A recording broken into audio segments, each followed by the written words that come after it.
So we will discuss Anna now. Hope you understood radius. So we know like ulna is which bone of the body? Like in the forearm, it is present medially towards the midline. Okay, so now like any other long bone, again we should know like it also is the presenting parts are it has upper end, lower end, and shaft. Now let us see with the help of picture first, then we will come to points if it is easy then. So I kept slides, pictures in the radius bone and vertical. So we'll go back to radius.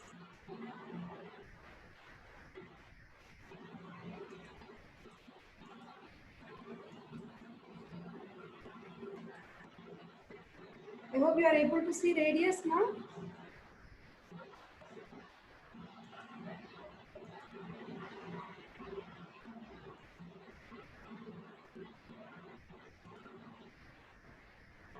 What are you seeing on the screen? Okay. Now coming to now we are going to see the features of ulna. I told you ulna is the medial bone. So the presenting parts are it has upper end, it has shaft, and then it has lower end. Now when you look at the upper end, it has a projection upwards which is called as olecranon process. You can see here. This is the olecranon process. Will be exactly hood-like. Okay, so the projection upwards is the olecranon process, and you are finding there is a notch. Okay, the name of this notch is trochlear notch. Okay, below this trochlear notch, you are finding there is one more projection, which is coronoid process. Now, if again you need to try to recollect the things what you have studied in the humerus bone. In the humerus bone, in the lower end, I said we have a pulley-like structure which was called as trochlea. Above the trochlea, we had coronoid fossa.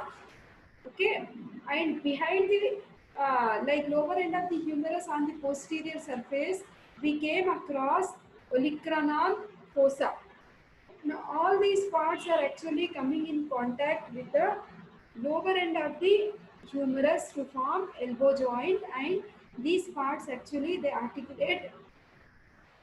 Which part is articulating? I told you when the elbow is flexed, you will see the coronoid process of the ulna will go and fix into the coronoid fossa of the lower end of the humerus. Okay, and the trochlear notch, the pulley is like this, and this is the trochlear notch. They get articulated congruently. Okay, male and female surface like. Okay, so this is trochlear notch which is articulating with the trochlea. Okay, in the lower end of the humerus. So olecranon process will go and fix in the olecranon fossa of the lower end of the humerus whenever we extend our arm. Okay, so that is you will see when we extend our elbow, olecranon process will go and fix in the olecranon fossa which is found on the posterior surface of the humerus. Okay, so we have olecranon process, then we have coronoid process, then trochlear notch. So these are the presenting parts which we see in the anterior aspect, the upper end of the bone. Okay, now coming to the shaft. What is the name of this border now, which is close to the interosseous membrane? Interosseous border. But now the interosseous border is not medial border. Suppose this is the midline of our body. The interosseous border becomes lateral border, and the border which is close to the midline becomes medial border. Okay, so this is medial border, this side close to the midline, and this border which is close to the radius will be the lateral border. The lateral border is also called as interosseous border. But in case of radius, the medial border is close to the midline, right? That's why the medial border was interosseous for radius, whereas lateral border is interosseous border in case of ulna. All this you should calculate by placing it the distance counting from the midline. Close to the midline will be medial border, away from the midline will be lateral border. Okay, then uh, coming to the lower end.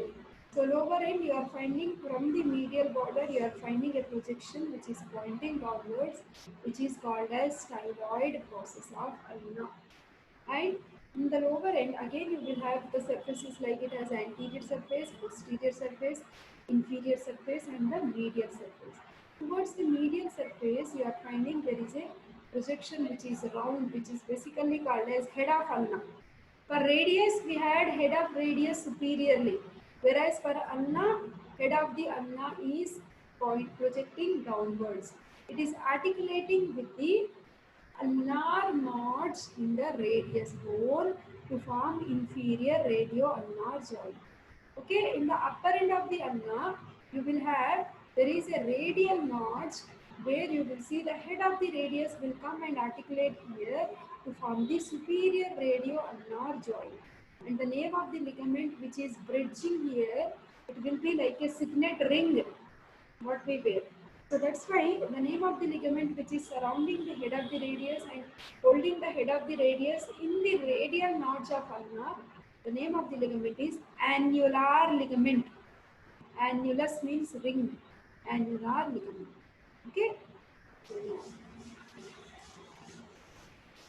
Now coming to the posterior aspect, see this is the posterior surface of the ulnar bone. So whenever we rest our hand, when you are listening to a lecture or when you are reading or when you are seeing something, you will see this posterior aspect of the head of the ulnar bone. It is directly coming in contact with the outside exterior. Okay, there only you will see just below the skin we have a bursa in order to bring about lubrication. We call this bursa as the olecranon bursa. Subcutaneous area. Actually, triceps muscle is getting inserted on the superior aspect of the olecranon process. Here only we will find the bursa, okay, which will help in the lubrication. Okay, then posteriorly, when you see, we have one border that is the posterior border. That means we have lateral border, we have medial border, and posterior border.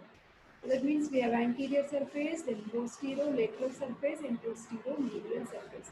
We need not worry much about borders and surfaces because borders and surfaces are usually arbitrary. They are not so very clearly defined.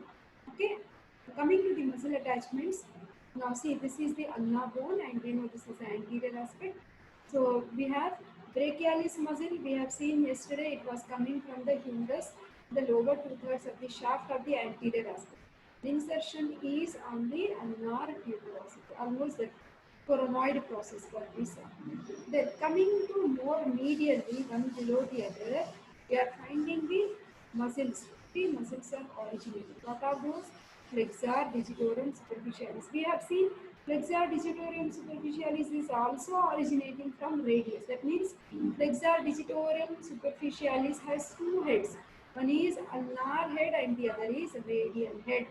Okay, so ulnar head is coming from the medial aspect of the like ulnar tuberosity. Okay, under the coronoid process of ulna, below which you will see the origin of pronator teres and below which we are seeing the origin of flexor pollicis longus. Coming to the shaft anteriorly, we are seeing the origin of flexor digitorum profundus. Okay, digitorum word indicates the tendon, the muscle is splitting in 4 tendons and it is going to 4 digits. That is the meaning of profundus. Sorry, digitorum. So we have flexor digitorum superficialis, which splits into 4 slits. We will see when we are doing flexor compartment muscles. Flexor digitorum profundus will be in deeper compartment in flexor compartment of the forearm. That also will show 4 slits. Okay, that is it.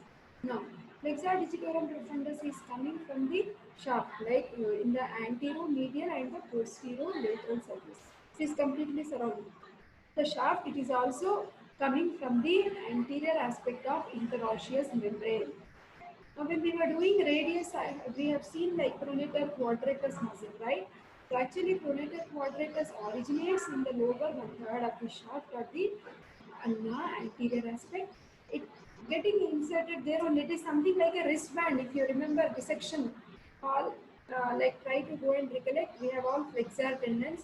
Just try to retract or Just keep the flexor tendons aside, then you will see there will be the pronator quadratus muscle, which is like a wrist band. Okay, that means origin is from the lower end of the ulna and insertion is the anterior aspect of the lower end of the radius. Okay, that is pronator quadratus. Now coming to the muscles from the posterior aspect. So posterior aspect, what are the muscles we are seeing from the ulnar bone? I told you on the superior aspect of the olecranon process, we have the insertion of triceps, isn't it? Then onconius, which has origin we have seen from the humerus yesterday.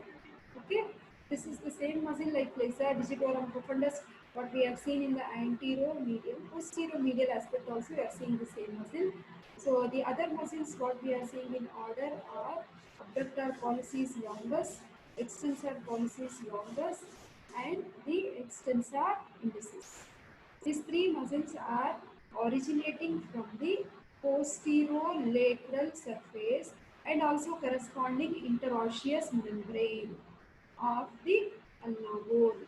Try to practice these pictures, then automatically it becomes easy for you to learn the origin and insertion of many flexor and extensor compartment muscles. Okay, this I have already discussed, right? And let us go to the other part.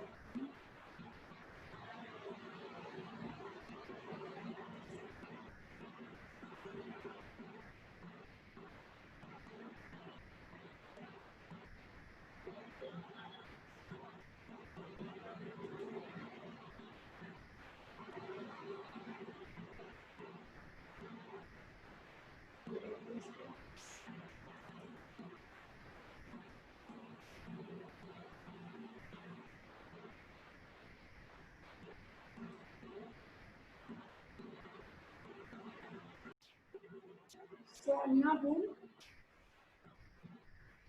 hope you are seeing on the screen. Okay. So already I have shown you everything in the picture. Now we can just read here like ulna is the medial bone of forearm, which is homologous to lateral bone of the leg, that is fibula. So ulna is a long bone. It has upper end, lower end, and sharp. Upper end is expanded and it is hook-like with concavity facing anteriorly. Okay, what is the name of that notch? I said trochlear notch. Above which you have olecranon process, below which we have coronoid process. Okay, shaft is long and extends between the upper and lower end. Okay, so the thickness of the shaft is gradually becoming less and head is present downwards. No? The lower end is presenting head and styloid process. The styloid process is present posterior-medial to the head. Whatever bony projection you can feel in your own body is nothing but the head of the ulnar bone. Okay, so how to like hold it in correct anatomical position? It should be just check for that hood-like projection, whatever we have. Olecranon process, coronoid process, trochlear notch, that should come front. It's easy way to identify. Okay, that is anterior. Then sharp crest-like interosseous border. We know I told you interosseous border. In this case, the interosseous border is which border? It is lateral. That means it is between the interosseous border of radius and ulna. Okay, concavity of the hook-like upper end and coronoid process are facing forwards. Just if you look at this picture, you will easily picture is easily. Just look for this olecranon process, coronoid process, ulnar tuberosity, trochlear notch. See that it is facing anteriorly. Look for styloid process. It should be facing downwards and medially. Okay, that will help us to determine the side. Okay.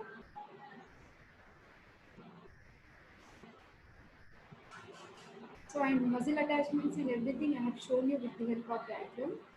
Coming to ossification, it has three ossification centers. Primary is again same 8 week of intrauterine life. Then secondary centers upper end 9 years, fusion 18 years. Lower end starting at 6 years and fusion at 20 years. That means the lower end is the growth end. Okay? We'll try to see one more thing also. Radius and growth.